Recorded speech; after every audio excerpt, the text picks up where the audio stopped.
Yeah, let me just do it. For people who are into Antifa and you think you're an anti-fascist and stuff like that, what I want to do is just tell you this is not a long book.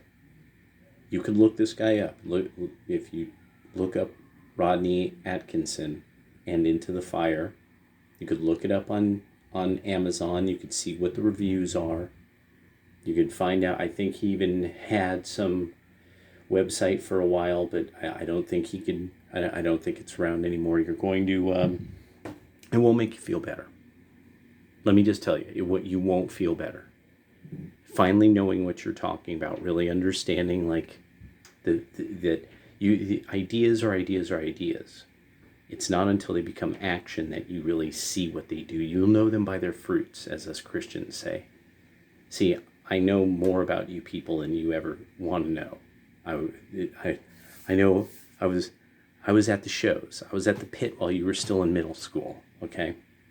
So, yeah, I was in the mosh pit while you were still in middle school, kid. So, right now you're going along with this thing that Jello Biafra warned you in Dead Kennedy's song "The Government Flew." You're going along with that. Have you ever looked into who Pfizer and Merck and these companies are, where they originated from? Like really, just try to find some of the history on where did they come from. Try to find like kind of a people's history of big pharma.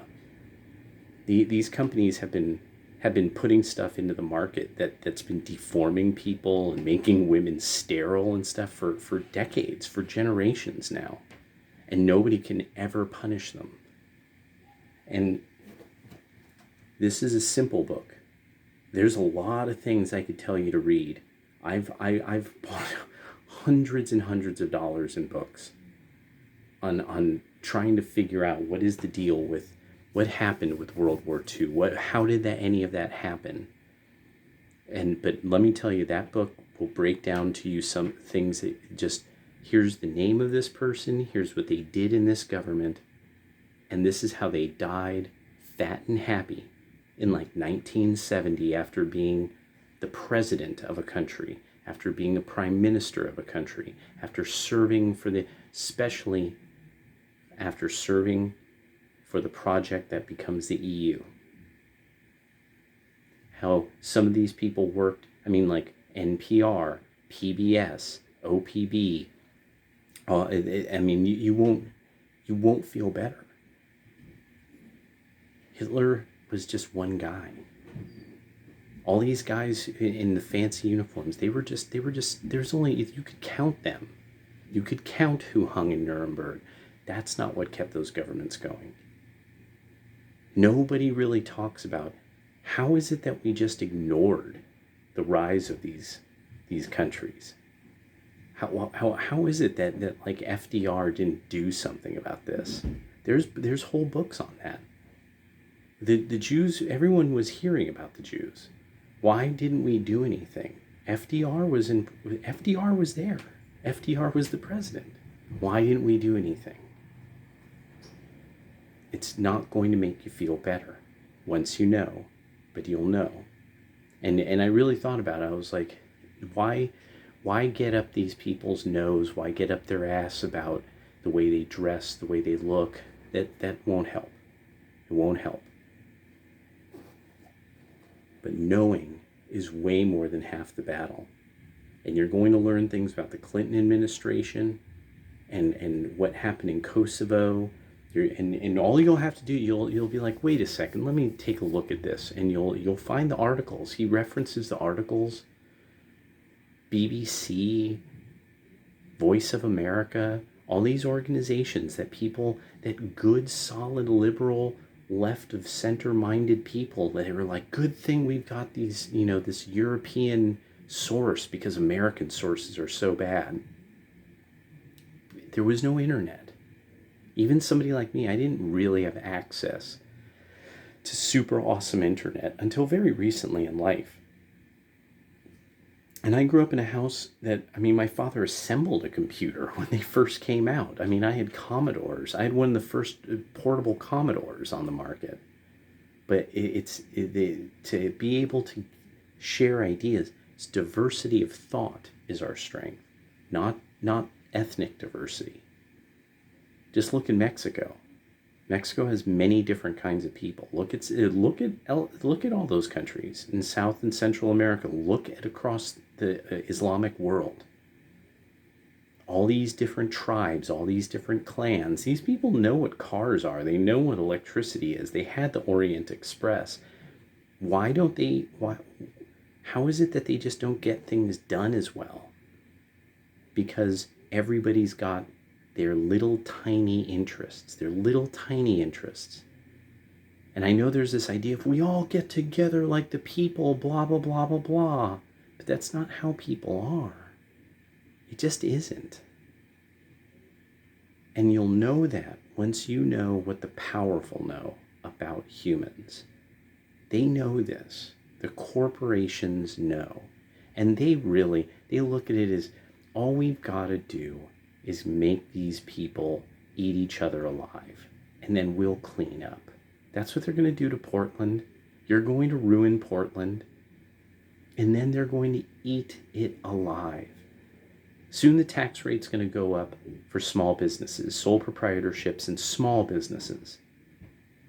There's a tax that's going to be levied on transferring the business to your own children.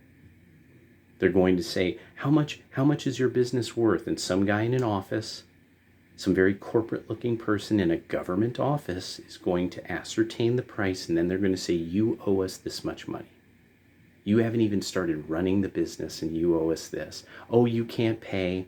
Guess you're going to have to sell your business. Too bad. Because everybody's got to chip in. We're all in this together.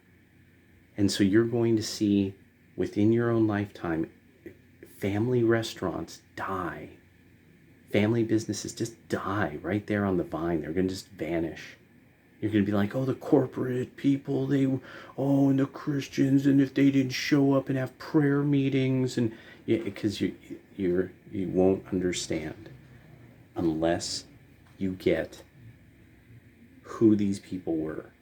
Unless you can get a sense of there's little people like you and there's big people like them. And they put their big ideas into big action. The reason why you all keep getting accused of being some George Soros plants is because you don't understand that guy funds non-governmental organizations that help him, because he's like a super investor, and he has access to money like God. So what he does is he just bankrupts countries and then cleans up. Fundamentally, that's what he does. He's a super mega investor, and he puts money into investment groups, and so they just destabilize countries, and then they clean everything up. And there's big people like them, and there's little people like you and I. And you love beating up little people because you will never go after the big fish. Because you can't even fathom what they're like. It's like Boots from the Coup set. This is how deep shit can get. It says macaroni on my birth certificate. Putin is my middle name. You're getting played only knowing half the game. So you just better start understanding there's a bigger game going on here. And it's just simply the corporatism of the world. China calls itself communist, but why are people allowed to own businesses there? Because once you have a certain amount of money, the party comes knocking, says, you have a nice business there. It's worth about this much. You pay me. You don't step out of line with the party, and you'll make money, money, money. And all your competitors eventually will sell to you. Unless they take the deal too, then you see, that's the weird part about it. That's how syndicalization really works. You don't really understand syndicalism and its real history. So, that's all I could tell you. You could find out.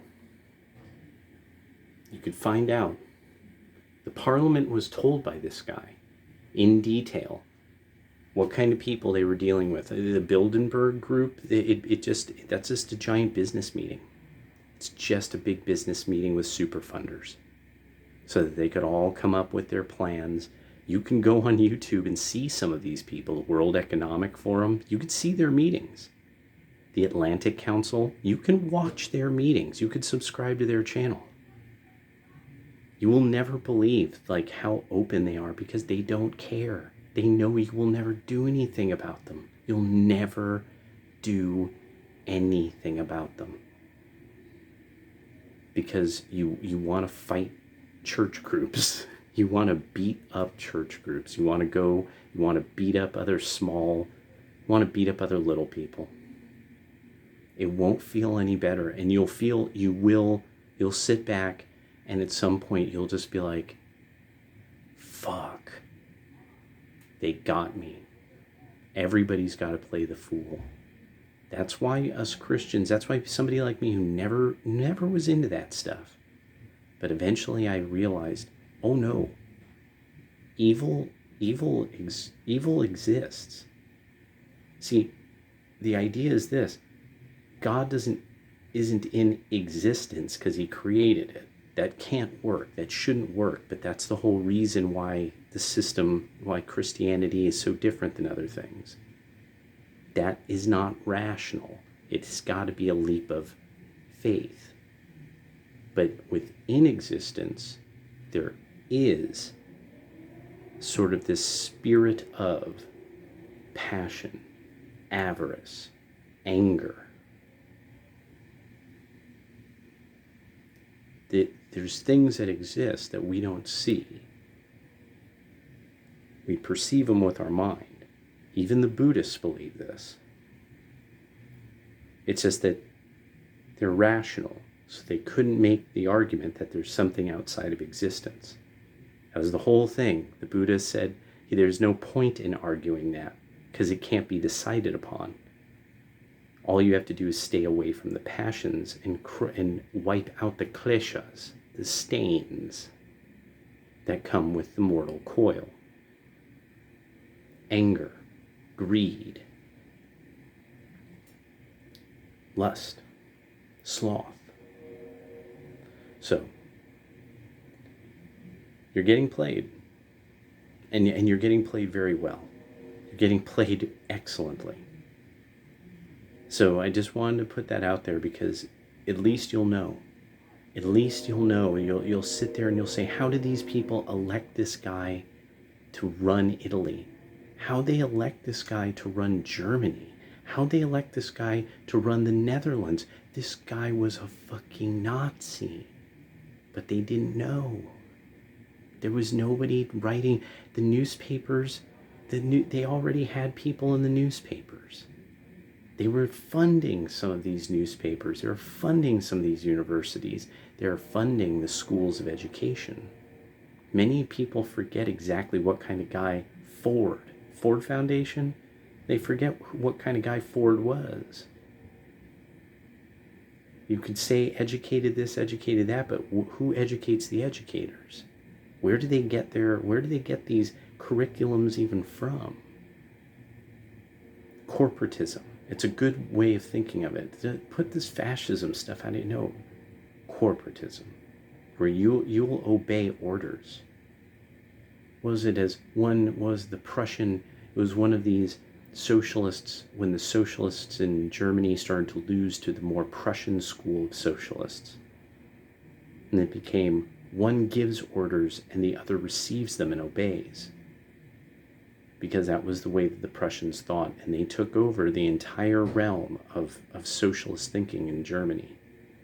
You didn't know that, because you don't want to believe that Hitler was a socialist and his movement was an offshoot of socialism, and Mussolini's movement was an offshoot of socialism, and that's why they were so popular. They ended up on Time magazine's covers, Men of the Year, multiple times, and were praised by The Nation magazine.